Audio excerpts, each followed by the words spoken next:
Thank you so much, Lindsay, for joining me on the Happier at Work podcast today. You are so welcome. I'm absolutely delighted to have you here. Would you like to give listeners a bit of a flavour of your background and how you got to where you are today? Hello, thank you so much for having me. It's such a pleasure to be here. I've been following you for a long time because you and I have so much in common when it comes to wanting people to be happier at work. My journey in workplace mental health started a long time ago, right at the beginning of my career, but most urgently happened for me when I had a complete and utter meltdown, overwhelm, burnout, hit my bottom back in November of 2018.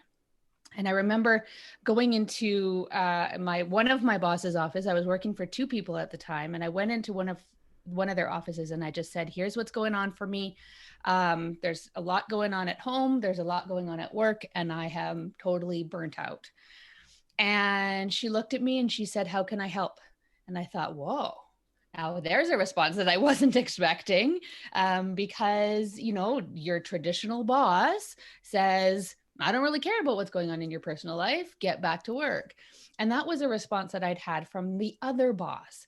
He absolutely said, "I'm sorry that that's happening to you, but we need to get a job done. So please continue going on this way." And I thought, no. Everybody needs to have the first experience. Everybody needs to deserves to work at a place where they feel psychologically safe to come to work and be their whole selves, right? Show up and be their whole selves, whatever that looks like, in a respectful and productive way, of course. It doesn't give you, permission to slack off or not do your job, but it gives an opportunity for yourself and your colleagues and your leaders to see you as your beautiful, well-rounded human, and to, sort of embrace all of that. And so from there, I started having more of these conversations. I started having the privilege to have more of these conversations and learn more about psychological safety and its implications at work, and the positive overflow effects of our homes and our communities because of it. And and that leads us to where we are today. And I'm curious to kind of, before we move on to talking about psychological safety in particular, these two different bosses that you had, is that in the same organization? They were not. They were in two Okay. different organizations. Yeah. Okay. So I've been a consultant for a long time, and I was operations manager for, ironically, a communications company, and then a IT consultant in the good company, so to speak. Okay, okay. Yeah, no, because I think you're so right. Like this attitude of how can I help? It's so positive, and it doesn't put the onus on the boss to have everything figured out either. It's more like you tell me how I can make things easier or make things better for you. Um, I would love to know if you're comfortable with it. Like, what does that look like? This sense of overwhelm and this sense of reaching a state of burning out, essentially. Because I know, and it's not just that this is a hot topic at the moment. I think it's a hot topic for good reason. I think because a lot of people are experiencing that, especially in the pandemic, when there's a lot more flexibility, and therefore people are working longer hours. There's pressure to get more things done. So I'd love to know if you have any ideas to share around like what to watch out for when it comes to feeling that sense of overwhelm and reaching towards burnout. And the reason I ask is because I very regularly can feel that sense of overwhelm where I'm like, I have too much on, and it kind of feels to me like people are dragging out of me, and oh, this person needs that and this other person needs that, and I need to kind of put everyone else first before before myself. But then it hasn't reached for me a stage of burnout, which I understand is a lot more severe than that. So I'd love to get your views, your own experience of what that was for you. You bet. So you're absolutely right. There is a difference between having too much stress, too much work, too much pressure, too much all the things. And when you tip over into feeling like you don't have enough, not enough energy, not enough Mm. motivation, and truly not enough cares left to give. That Okay. is when you can feel like you've now moved into burnout. It's prolonged elevated stress chemicals in your body that will lead to burnout. And also, it's not enough just to remove the stressors in your life. You know how when you are working on a big project or you have a really big deadline and you're busting your butt to do everything you possibly can to meet that deadline and do a really great job, and you feel tons and tons of pressure. You would think that once you deliver that project, once that deadline is in the past, you would feel this sense of relief and, oh, I made it. But just because that deadline is in the past, if you haven't done something to lower those stress chemicals in your body and close what some burnout specialists have called the stress cycle, you need to close that stress cycle, which lowers the chemicals in your body, which is which makes you feel better, which will reverse the path into burnout, and put your parasympathetic nervous system back to your sort of resting baseline. Yeah. And so, how do you close that stress cycle? I mean, is that taking complete rest from work? Is it doing some journaling? Is it meditation? Is it seeing a therapist? What can actually help in that situation? Can I answer yes to all of those questions? You absolutely can. So, Maybe it is that it's no one size fits all. It depends on the situation. It depends on the individual person. But it'd be great to get an idea of what are some of the things that people can do. You bet. So, it is absolutely dependent on the person. Excuse me.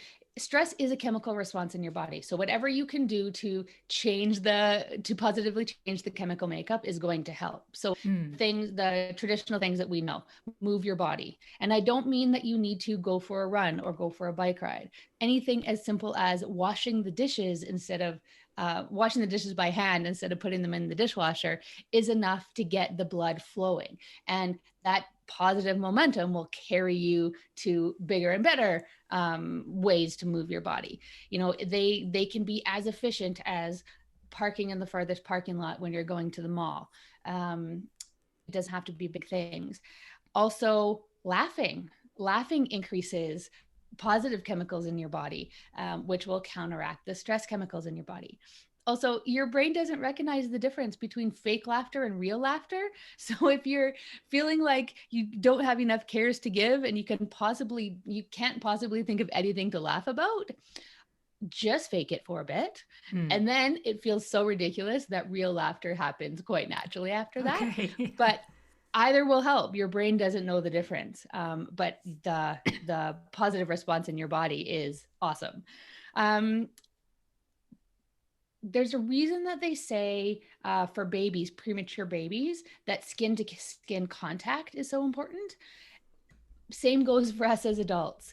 If you can have some positive physical touch for longer than your quick, 5-second greeting, if you can awkwardly perhaps hug your family for 20 seconds, 25 seconds, that has the power to bring your stress chemicals down and increase those positive chemicals in your body. And the last thing I would say is creative expression. You know how adult coloring books were a thing for quite some time? It's that creative expression piece. It's that ability for your brain to concentrate on something else. Right here. Right. The mindfulness coloring book. Exactly. For anyone who is listening rather than watching, I just held up an adult coloring book, which is a mindfulness coloring book. I just flip it open to random pages and start coloring in as a break. It's really, really nice. Yeah, it's a way that you are closing your stress cycle and you didn't even know. There you go. Yeah. Dare I say then that all of these things can be implemented proactively as opposed to as a reaction to burnout specifically. And so if you're feeling overwhelmed, and I know, I'm not preaching here from a place of like, oh, I have all the answers, but I know myself when I get overwhelmed, the desire is there I need to get this done. I need to work on this. And it's such a long list of things that you feel like you have to get done and you work long hours to try and get them done. And And certainly thinking back to my corporate career, the last thing that you want to do is go out for a walk to take a break because you think, oh, well, I can't afford to take that 5 minutes, that 20 minutes, whatever it might be. And but that's actually the best thing that you can do. And I know from experience, having done that, it is. But the temptation is still there to keep on plowing through all of the things, all of the work that you have on. So, I mean, all of the things that you've mentioned there, so the movement, the laughter, the physical touch, and the creativity can all be applied in a positive and proactive way, I would say as well, then. Yeah. And it's, it's kind of annoying that you have to do these things to feel better, but you can't feel better until you do these things. Yeah. So there has to be some intention behind it. You know, there has to be some proactivity, but it can also be a reactive response. You just have to work harder when you're trying to reverse something as opposed to prevent it from happening in the first place. Yeah. And I mention a lot of those things because they can be done starting small. One thing I didn't mention was breathing. You know, we talk about breathing or meditation or taking a Zen moment. It doesn't even need to take 5 minutes. You could be sitting in the car at a red light and take 4 deep breaths, and that will start the process of closing the stress cycle. Yeah. How long's a red light? A minute, a minute and a half. There's really no excuse for not doing at least a little bit of these things. And Yeah. once you and your brain recognize how good it is, you will want to prioritize it. You will want to add an extra 5 minutes, or, you will want to get up that 15 minutes earlier so that you can walk the dog before you start work, or whatever that looks like for you. You'll start to find the time because it's important. It's taken a bigger place of importance in your life. Yeah, yeah. I mean, I have a couple of personal examples to share from that. At the start of this year, I took part in, I mean, I don't know how else to call it, like a Twitter challenge, which was the hashtag 100 days of walking. And I got to the 100 days. And because it was such an integral part of my day at that stage, I've continued now. I think it's 168, 169 days, something like that.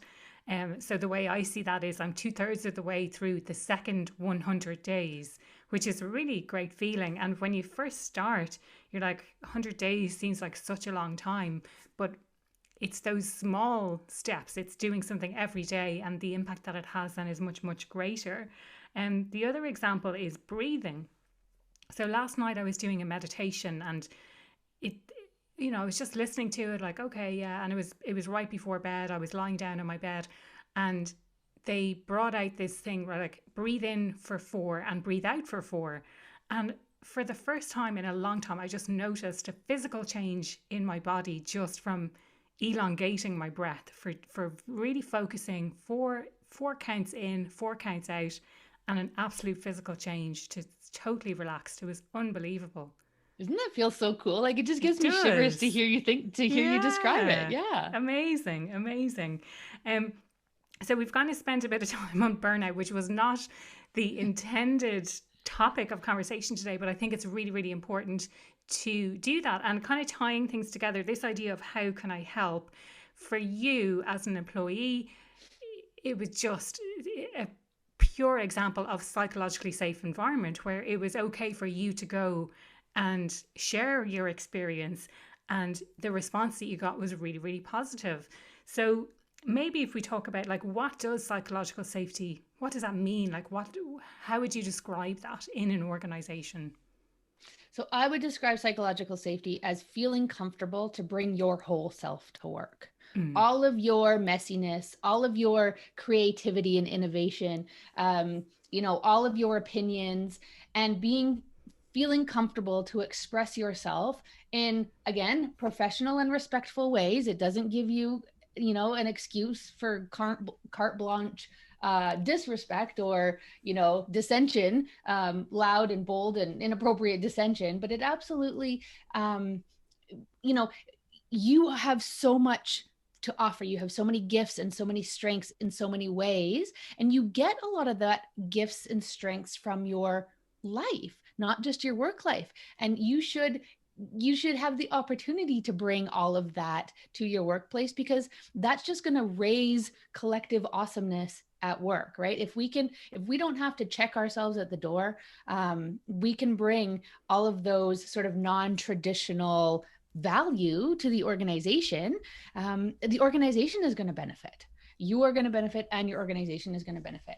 We know that if we are engaged in what we do, if we feel psychologically safe at work, the benefits to the organization are undisputable.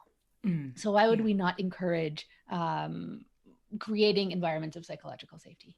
Yeah, no, I mean, you'll get absolutely no arguments from me in that respect. And I have certainly worked in organizations where it has been psychologically unsafe, that you can't really bring yourself to work, or there's some fear around speaking your mind, things like that. So I have experienced that firsthand myself. I'd love to I mean, this is specifically in relation to mental health and well-being. So I'd love to get your thoughts on like what steps that we can start to take to put something like that in place, or to change, if we are in this psychologically unsafe environment, like what can we actually do about it? So the number one thing I would suggest is start to have these kinds of conversations. The work that I do through my organization called Mental Health in Minutes is we normalize mental health conversations at work.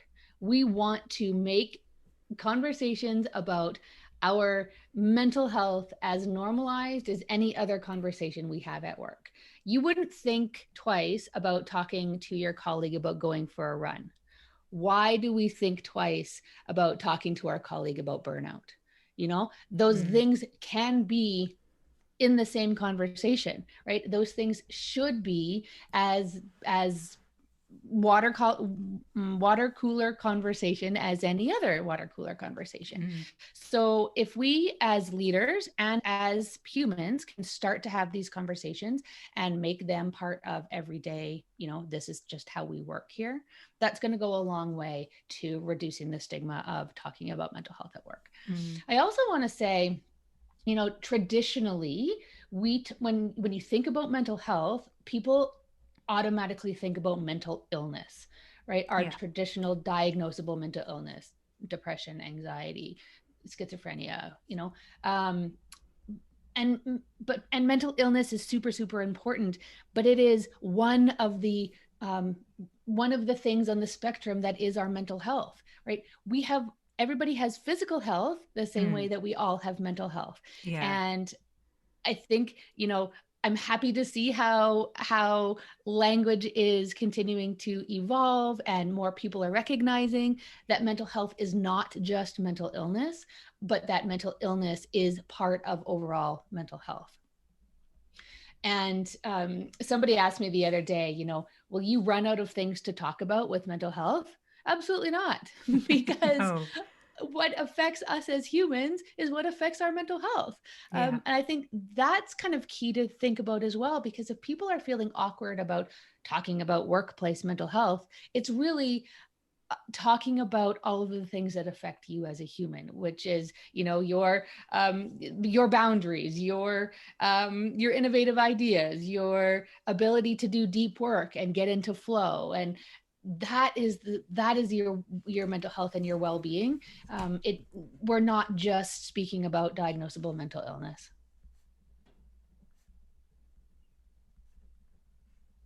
And that's really the crux of what it is that we're talking about today, that it always has traditionally been associated with mental health issues, let's say, and someone has an issue, but that's not what we're talking about. What we're talking about is the fact that everyone has mental health in the same way that we all have physical health. And just because you're not experiencing any issues, or that you're not struggling with anything right now, doesn't mean that you won't struggle with something in the future. So kind of going back to the earlier point about being proactive, it's important to take care of ourselves in that way, so that when it comes to having issues, that we can actually, well, first of all, that we're free and open to discuss it with whoever you need to discuss it with at work, but also that you're equipped to be able to deal with those issues in advance as well. I love this idea of starting the conversation. I do have a question. So, like, you were saying about starting the conversation and this being free to kind of talk about this type of stuff at work. But it seems to me, and I feel like things have come leaps and bounds in the last 3 years since I left my corporate role, but it's certainly not something we would have spoken about then. So I'd love to know what your thoughts are on like turning this into something that is a water cooler chat. Like where do we even begin with that? Because if you're going from an environment where people don't really talk about that kind of stuff, they talk about kind of surface level things, how do you get the conversation going? So nothing like a global pandemic to help me, spread my message, because it's a universal experience, right? What we've Yeah, been going through the last 15 months is a universal experience, and absolutely. everybody has something to say about it, right? It's very personal to everyone, and so often when people ask me this question on, what do I say to start these conversations, find a universal experience that you can relate to and ask the other person, how's the pandemic been for you? How has it affected your family, your work, you can ease into a conversation by finding something to relate to the other person with, right? That gives you a common denominator, a common topic of conversation that you can then steer in a direction specifically related to your mental health. Because when you're talking about the pandemic, there's lots of topics of conversation, and if you want to use that as a door opener to discussing how it's made you feel, then you can steer the conversation in that way once you've kind of opened the door. I would also say if you want to have a conversation with somebody because you notice that they haven't been feeling themselves, or there's been a change in their behavior and you're worried about them, and maybe that feels awkward, or you don't want them to feel like you're intruding, especially if it's not someone you have a super close relationship with, you could open with a conversation or a statement about you first. Like I told you, my story of burnout and overwhelm. Often when I share that story, people will turn around and share their story with me, because they feel like this is a trusted place, that if I'm being vulnerable, it's a safe space for them to be vulnerable back. If it's that modeling behavior out loud, it's showing that this is a safe space through your behavior and not just through your language. And then I would also say the last thing I would say about that is pick your moment. If you notice that somebody hasn't been showing up as their regular self, even if it's intuitive and you can't really put your finger on it, don't wait. If you're noticing, it's probably reaching critical levels. Often if there's something going on for us mental health wise, we will retreat into ourselves and change our behavior to make other people think that everything's fine, everything's normal, everything's going along the way that it should. But when other people start to notice, it's likely that it's reaching more critical levels. So don't wait to ask somebody about it, but definitely pick your moment. Don't ask them in the middle of a meeting in front of all their peers. Find an opportunity to go for a walk, or, hey, do you want to grab a coffee? And, again, make the environment comfortable so that they know that it's a safe space, both physically and mentally, to have those kinds of conversations. Pick your moment, but don't wait. Yeah. I think from what you're saying, it sounds like anyone can do that if you notice something. And something I picked up on what you were saying there in relation to the behavior change. So you're saying if there's that noticeable behavior change, but actually what I was thinking, I made a note there, like people often mask what's going on for them. And I think you mentioned they're kind of putting, pretending that everything's okay, putting on a brave face, all of that kind of thing. But when it reaches critical levels, then that's when things start to maybe unravel. So it's not a case of waiting necessarily until you see that change in behavior, but just being proactive maybe about it at the start, and checking in with people. And, Mhm. something I heard at the start of the pandemic was this idea of asking people how they are, but actually, but no, how actually are you? I'm genuinely asking, because I'm genuine, it's not just an expression. I'm not just saying, how are you? And in Ireland, the typical answer is, I'm grand, I'm fine. Um, you know, uh, this other idea of how's the pandemic been for you? It's a question that's been kind of burning in my mind for the last, nearly 18 months now at this stage, because it's been different for everyone. People have been let go, people have been on furlough, they've had reduced hours, reduced pay.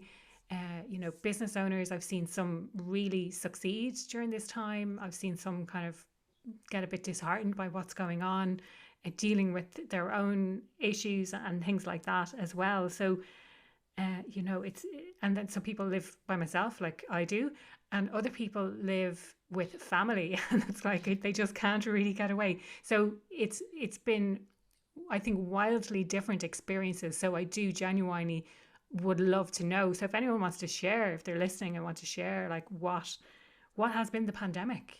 Like, what has it been like for you? And maybe you'd like to answer, Lindsay. So I think you're absolutely right. There's I've heard it said, we're all in the same storm, but we're not in the same boat. Yeah, yeah, Some yeah. people are driving in their $1 million yacht, and some of us are paddling a leaky canoe.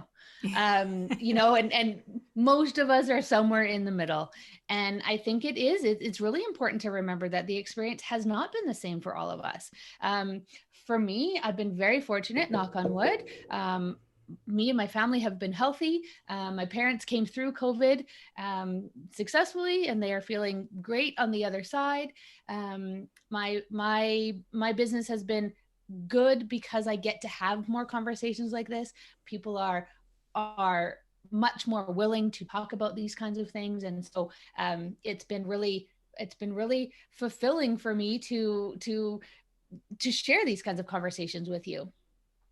But it's also been very lonely. I haven't been home to see my nieces and my nephews forever. It feels like Yeah, forever.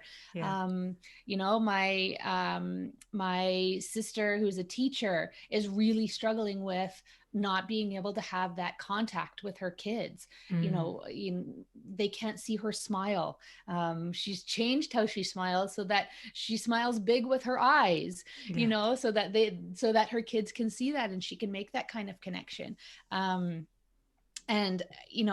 that's the kind of stuff that I've been really fortunate to be able to have conversations about, is how have things changed?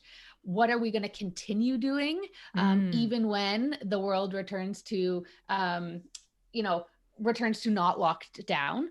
yeah. I don't want to say that we're going back to normal, because that's not a thing. No. But I'm excited to see what we will keep doing, and I'm excited to see what we will go back to doing, Yeah, but also what we will not go back to doing. yeah, A lot of the work that I've been doing lately is around boundaries and yeah. setting boundaries. One of the things that I've loved is not feeling obligated to go to social events. Okay. Yeah, yeah. And I've got that boundary now, and I'm looking forward to figuring out how I can maintain that boundary. Yeah, yeah, yeah, yeah. I'm And thinking, being a bit selective about where I want to go. yeah, I can definitely relate to that. And certainly when the pandemic first hit, I noticed a considerable increase in the amount of time I had, because I wasn't going to so many, and they were mostly business related, if I'm honest, but I wasn't going to so many events anymore. And I do love this idea. Larry David, if anyone watches Curb Your Enthusiasm, Larry David springs to mind. Of, he's a bit of a curmudgeon, and using the excuse of I can't possibly do that pandemic. It's a pandemic, so I couldn't possibly meet up with people, and using it as an excuse. But this idea of boundaries, and that's something that kind of came up in some of the steps around of what we do. Any ideas or wisdom to share around how to set clear boundaries, especially at work, and maybe in the context of mental health as well, because it's kind of like you don't want to let everything out, and it's like, what do you share and what do you not share? I think it's really important to figure out what is important to you, Mm, because you will have, if you sat down in a quiet moment and listed out all of your values and all of the things that are important to you, and especially when you think about the work related things. So, something that might be very important to you is that you turn off your computer at 5 p.m. You have, 4 hours of pure family time where you don't pick up your phone, you don't look at your computer, you put your kids to bed, and then at 9 you go back to work, as an example. If that's really important to you, um, write it down and then organize your day, your life, your schedule to be able to achieve that flexible schedule. But you need to tell other people. It's no good to set a boundary and then keep it to yourself, because people yeah, will inadvertently cross that boundary, and that's on you. yeah. Once you tell them, once you communicate to them, especially at work, as an example, and give your boss, your colleagues, the opportunity to share with you their boundaries, and then you Mm, have a discussion about how those two things will mesh. If your work needs coverage between 5 and 9, but it's important that you're off between 5 and 9, then maybe your colleague who doesn't have kids in a family and really loves to stay up late and get up later will take that second half of the day kind of shift. So figure out what's important to you, talk to other people about it, and then when they cross those boundaries inadvertently or intentionally, you can remind them of the conversation that you had. If you don't communicate, that's on you. But if yeah. you have communicated and they're still crossing boundaries, that's on them. Mm, yeah. um, you will also have some recognition or realization that you will probably have to adjust. Mm, You can set a boundary and then you sort of live it, and figure out what it feels like in reality, and then adjust as necessary. And also, what's important to you today might not be as important to you tomorrow. Well, hopefully not tomorrow, but a few months from now, as life goes on. So again, you know think about that, give some consideration to that, and then adjust if necessary. yeah, brilliant. And I saw this really great meme recently, where it showed someone saying, or it might have even been a video or a reel on Instagram or something fun like that. And it was like, someone communicated a boundary and nothing happened, you know? And it's this idea that we're so afraid to actually communicate what it is that we need, that we're afraid that people won't like us. We're afraid that we'll look needy. We're afraid that we'll look a specific way. So we're so afraid to do it that we don't do it until such a time that someone repeatedly crosses a boundary that we haven't communicated, and we just blow a gasket then at that stage and be like, listen, you've been doing this for ages. And it's like, but you never told me. So like, I suppose for me, you need to communicate that early on, and it's having that conversation. And it might seem difficult, but actually it'd be much more difficult the longer you leave it, much like in the case of mental health, that you need to have that conversation kind of early on rather than leaving it until things are getting really, really critical, as you said. It's funny, setting boundaries as a stress reducer is ridiculously stressful. Like in the short Yeah. term, setting boundaries is so stressful Mm, because of all the reasons. The perception, you don't want the perception of you to change. What if you don't know what those priorities or values are? Once you set them, how do you maintain them? How do you push back? Often the people that you're setting the boundaries for are the ones that get the angriest or get the most offended or something. And so you have to fight against that response. But in the long term, recognizing and having enough confidence in yourself, that, you know, that self-care, truly setting boundaries is a form of self-care. So if you can believe in yourself and love yourself enough to set some of those boundaries, over the long term will be hugely beneficial. And it's going to take practice. It is absolutely not easy. You may not get it right the first time. And similar to what we talked about with preventing burnout, you don't have to go big right out of the gate. You can start small by saying no to dessert at dinner. There could be a boundary that you could practice, or say no to the charity canvasser that comes to your door. You can practice saying no and setting those boundaries until your brain starts to realize that, oh, this isn't so bad, this is okay. And then you can set bigger and bigger and more important, more higher priority kind of boundaries, because now your skill in boundary setting and maintaining is increasing. You're flexing that muscle. Yeah, totally. Yeah, love it.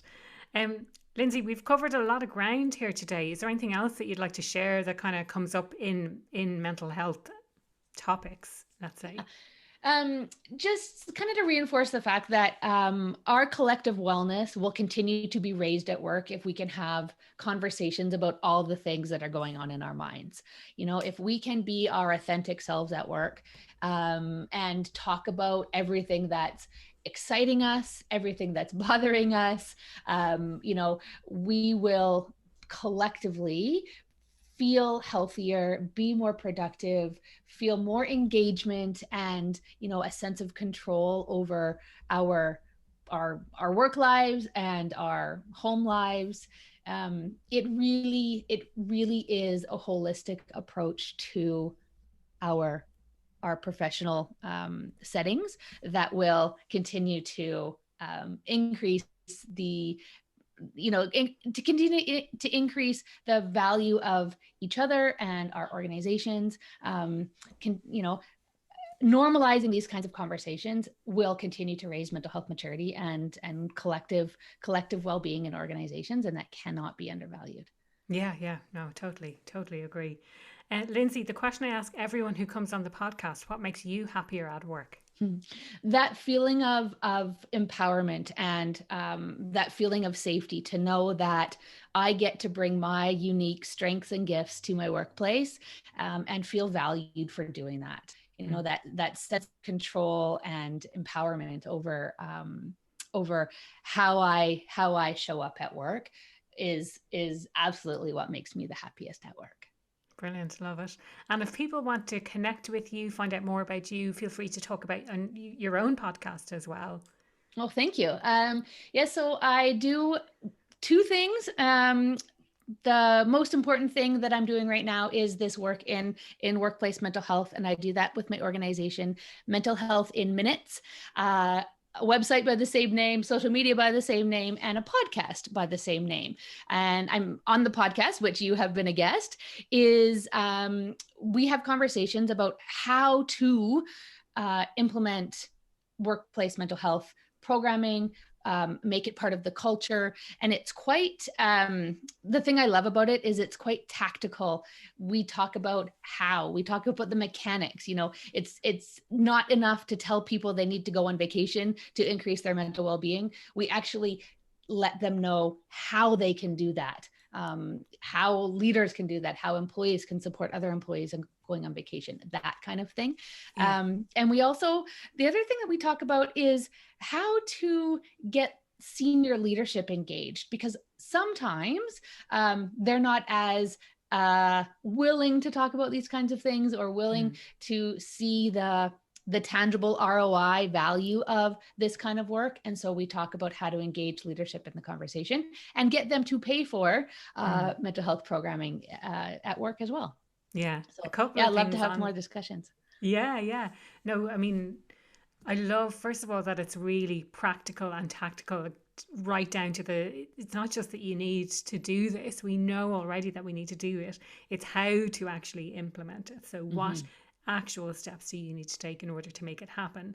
And interestingly, on a recent conversation on the podcast, we spoke about how leaders typically, training has changed over, I'm trying to think, when I learned my first kind of intro to management, let's say, was probably about 15 years ago or so. And there was certainly none of these types of topics then. And so the leaders who are in those senior positions at the moment probably haven't, that's not how they've been trained. That's not how they've learned how to do things. And so this is all new. And I love then that you're introducing the concept of how to get that buy-in, because it's really, really important, because like you say, they're the ones that are paying for it. So they need to understand why it's important to do this. Yeah. Yeah, it's no good if you don't have executive leadership sponsorship, right? Because often they set the tone, they set the culture, they set the direction of the organization. And if they're bought in, if they see the value of it, then you're just that much further ahead, you know? Yes. Yeah, yeah, exactly. Yeah. Brilliant. Well, thank you so much for your time today, Lindsay. It was an absolute pleasure to have you on the podcast today. Thank you so much for letting me be here. Clearly I can talk about this stuff for hours. So it's been my privilege. Thank you. Thanks so much.